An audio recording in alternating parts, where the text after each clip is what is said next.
In a world ruled by women, also known as the Crimson Foxes, the men finally strike back in an attempt to do some sussy Gojo anime domain expansion using their banana plantations straight into the fresh papayas of the foxes.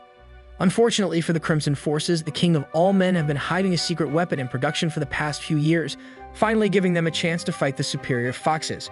So now the Black Wolves have finally successfully invaded the first female-only town.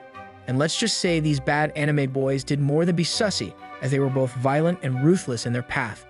As the battle between both kingdoms rage on, something else raged even more as the strongest man on the planet, Herring, has been busy getting his banana tree plantation harvested by Ara. Anyways, this calming look-alike is actually the strongest woman on the planet, and the two find themselves stuck in the legendary mists of Mount Garajam after falling off a crevice during battle. Regardless, these two need to get out quickly or else they will forever face endless hallucinations, just like when people think this isn't a family-friendly anime. But then suddenly, out pops the blue-haired beauty with a look that would make any man next to a girl know they have struck gold, as she wants to mine his gold mine straight into her sussy gold cart. And just as we know it, our boy knows it's time to rev his engine as the choo-choo train is about to go fast and furious. So now it's absolutely clear that all these two needed was just a nap from his banana tree plantation exploding literally an hour before, just so they can do some rice cake smashing now. Nevertheless, the two ended up becoming one like me in Korean fried chicken, as Herring absolutely destroyed the piece of food in front of him, almost like he was doing an endless mukbang. But then, like all real men, he ganks Ara with some tears of joy, or so I think anyways, allowing Ara to make this a very wholesome anime moment, which is very much needed. Shortly after crying like a baby, Bro actually fell asleep with his Prince Behemoth still stuck inside Ara's special target area, but she didn't mind at all. However, the two deep in slumber due to the mysterious fog end up getting disturbed awake by a mysterious figure, wondering why Herring is saying good morning to his wood. After a few more seconds, the blurriness wipes away as the two rice cake smashers are forced to stare at a friendly-looking grandma busy wondering what the heck is going on. She then grins as we figure out she's actually a sussy grandma since she starts making jokes about holes, leaving both the first swords of the wolves and foxes stunned in disbelief. As such, Herring begins to tremble, but not because he's scared, but more so due to his Prince Behemoth shrinking by the second. But unlike Herring, Ara is a super Stacy, so she quickly whips out her sword, ordering the grandma to explain who she is.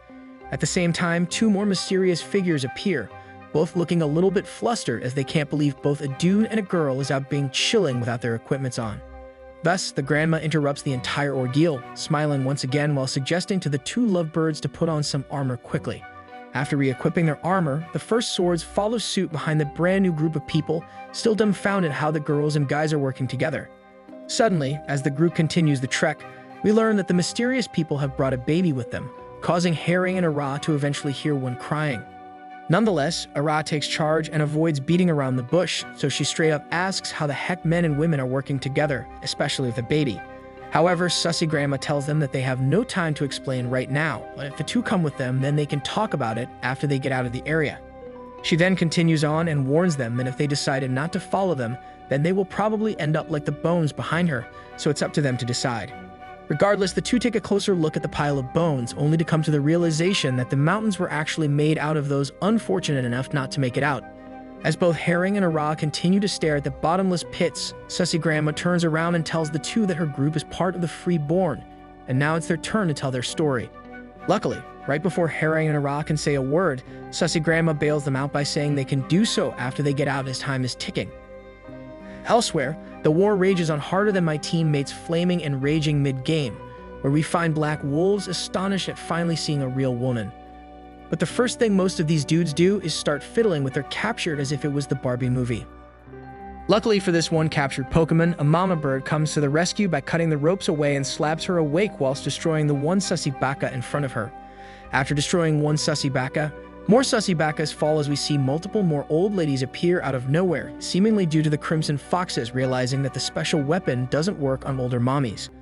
Unfortunately for them, it's going to be a tall task as they are way past their prime and a bunch of noob men keep rolling in as if they have an endless supply of fresh meat. And to make matters worse, Mr. Fat Teenage Mutant Ninja Turtle is still around, including the entirety of the leftovers of the Delta Company of the Wolves. However, as time slowly passes, the Crimson Foxes are able to recover some ground since it's still like a bunch of level 1s having to compete against a bunch of washed-up level 60 pros. As such, the current leader of the Delta Force is required to intervene, and don't worry, you are right, he does have such a punchable face. Nevertheless, the Teenage Mutant Ninja Turtle holds nothing back and claps one, and I'm sure he's just frustrated he wasn't picked to do some rice cake smashing. Anyways, after clapping one, he instantly claps another with no regret, forcing the old mommy Garrison to send out an all-out attack to try and force Eden to a halt. But bro ain't no piece of Filipino cheese, so he's able to swiftly parry multiple attacks at once with ease. And so Eden steamrolls one after another, looking like he's at an all-you-can-eat buffet with unlimited options and unlimited time. Eventually, Eden's backup arrives as more of the Delta Force show up, leading to the destruction of the last woman standing. Meanwhile, as Eden and a few other Delta Force members clear out the way versus the old mommy Garrison 5 versus 100, the rookie wolves are seen glued to the ground, unable to fathom what they just witnessed. Nevertheless, after the pathway is fully cleared, a commander shows up and orders them forward, whilst calling all of them a bunch of wimps, even though bro accidentally leaked a little earlier. Now fast forward an hour later, deep within the walls of the Kingdom of Foxes, all we can hear is footsteps running amok. It's then revealed that the women are trying to escort the young ones and super ancient ones to safety as the Black Wolves continue forward, but they get blocked by some formidable foes. As such, no one is able to escape within the first city limits due to Eden and the Delta forces blocking all the exits out the city, leaving a very grim mood within the air. Now Alexa plays some sad music as the women are forced to watch their homes and city burn down to the ground, even though they never did anything wrong other than being born with papayas. And so slowly but surely each one begin to fall on their knees, but the sound of horses can be heard rumbling through the gates. With the entire town now occupied and defeated, the king of all men, the North Wind, makes his appearance through the front gates, leaving only the sound of fire burning being heard. He then takes a moment to stop and watch the surroundings burn, smiling whilst thinking to himself that his first target has been successfully completed, so now on to the next. Elsewhere, back to the Freeborn village, the author strikes back with a clear plot twist no one ever saw coming. He reveals a blue-haired man, looking like an older herring, is busy healing the wounds of the biggest simp, Mr. Kareem himself. As Mega Simp Kareem is slowly able to regain consciousness, he looks around and finds more of his squad beside with a mysterious figure lurking in the background. The man is then revealed to be Mukbum himself, so Kareem quickly asks what the heck is going on, only for Mukbum to notify him that he will know once the right time comes. Now let's not forget Kareem finally figured out the fact that Mukbum is his real father, basically making him the older brother of Herring. Anyways, while speaking of the devil, Herring and Ara is still busy making their way to Freeborn village, where the two get warned that if they try to escape, then the Freeborn will free knife stab them instead. Luckily, Herring has no qualms with their request, as bro only wants to rice cake smash Ara, while also wanting free food if possible. However, as Herring makes a joke about free food, the girl who warns them to not escape suddenly blurts out how creepy it is that Herring looks exactly like someone she knows. Regardless, we fast forward to the group finally making it to Freeborn village, where Herring and Ara get welcomed to the village called Supia. Here, men and women live happily and freely together with no strings attached, which is quite the opposite compared to the outside world. They even have one person in supreme charge, which just so happens to be a super grandma kind of looking like a nice witch in a way. Anyways, Sussy Grandma introduces our two lovebirds to the Supreme Old One, who's surprisingly quick to welcome them, as she smiles upon learning that the Freeborn found them doing some free armor exercises together. As word then gets out that they found the two rice cakes smashing, the entire room lights up with the newfound information, but the Supreme One continues and introduces herself as Nilsani.